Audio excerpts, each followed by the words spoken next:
Exercise को continue करते हैं और आज इस लेक्चर के अंदर हम लगाएंगे क्लास 10 मैथमेटिक्स की न्यू एनसीईआरटी का चैप्टर नंबर 10 सर्कल्स की एक्सरसाइज 10.2 का क्वेश्चन नंबर 3। और देखिए ये क्वेश्चन आपका एमसीक्यू फॉर्म में है एंड आई गारंटेड एक क्वेश्चन आपको 100% बोर्ड एग्जाम के अंदर मिलने वाला है और वो भी एमसीक्यू फॉर्म में ही मिलेगा। तो आप ऐसे क्वेश्चन की ज़्यादा से ज़्यादा प्रैक्टिस करिए। तो एनसीईआरटी के अंदर आपको 2 से 3 क्वेश्चन ही मिलेंगे इस टाइप के, तो बाकी के क्वेश्चन की हम कैसे प्रैक्टिस करें, कहाँ से प्रैक्टिस करें, तो आप ज़्यादा से ज़्यादा सैम्पल क्वेश्चन पेपर लगाइए 2025 के।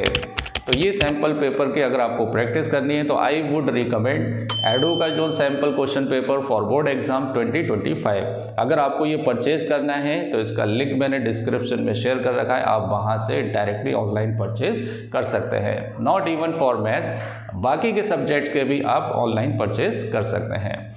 मैं हूं आपका मैथ्स मेंटर इजहारुद्दीन। अगर आप हमारे फर्स्ट व्यूअर हैं, चैनल को सब्सक्राइब नहीं किया है तो सबसे पहले चैनल को, तो चलिए स्टार्ट करते हैं। देखें क्वेश्चन क्या है, if tangent P A and P B from point P.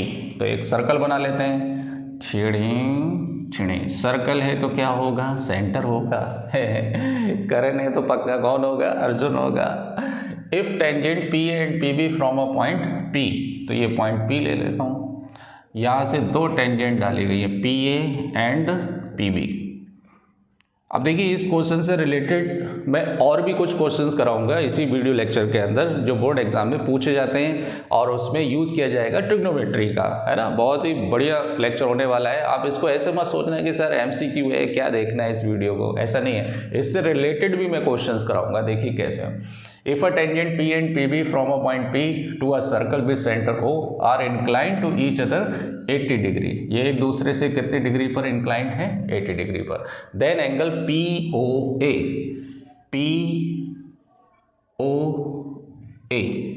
ये एंगल बताना है अपने को, राइट। ये एंगल की अपने को वैल्यू बतानी। ऑप्शन दे रखे हैं, पहला ऑप्शन है 50 डिग्री, 60 डिग्री, फिर 70 डिग्री, फिर 80 डिग्री। तो देखिए किस तरह से इसको सॉल्व करना है। तो देखिए क्वेश्चन नंबर 3।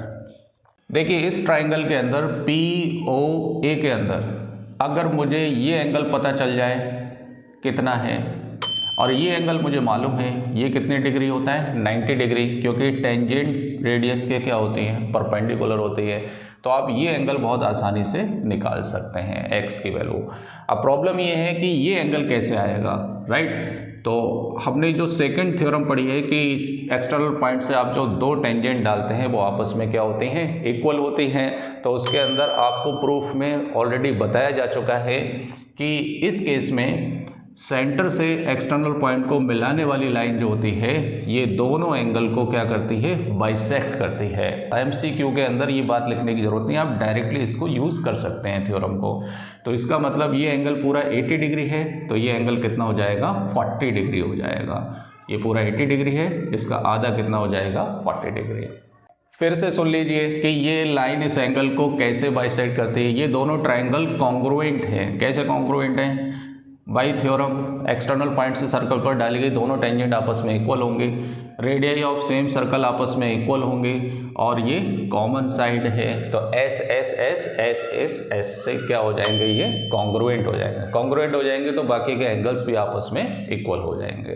तो अब हम लिख सकते हैं क्या, in triangle OPA angle OPA equal to half of angle APB equal to 1/2 into 80। ये कैंसिल हो जाएगा, कितना हो जाएगा, 40। इसका हाफ हो जाएगा ना, ये एंगल पूरे एंगल का क्या हो जाएगा, ये half. And angle A equal to कितना हो गया, 90 डिग्री। ये आपकी हो गई थ्योरम 1। एग्जाम में आप थ्योरम 1 नहीं लिखेंगे, पूरा स्टेटमेंट लिखेंगे कि tangent perpendicular to radius. Now तीनों एंगल का सम कितना होता है, 90 डिग्री। क्या, x plus 90 plus 40 equal to कितना हो गया, 180। इसको हम बोलेंगे ASP, एंगल सम प्रॉपर्टी। तो ये हो गया x प्लस 130 इक्वल टू 180। तो x इक्वल टू कितना हो गया, 180 माइनस 130। तो x की वैल्यू कितनी आएगी, 50। तो which option is correct, angle A option is correct. तो देखिए इसका आंसर तो बहुत आसानी से आ गया। अब इसी टाइप के फिगर्स को लेकर और भी क्वेश्चंस बनाए जाते हैं बोर्ड एग्जाम के अंदर, जिसके अंदर आपको यूज़ करना है ट्रिग्नोमेट्री का।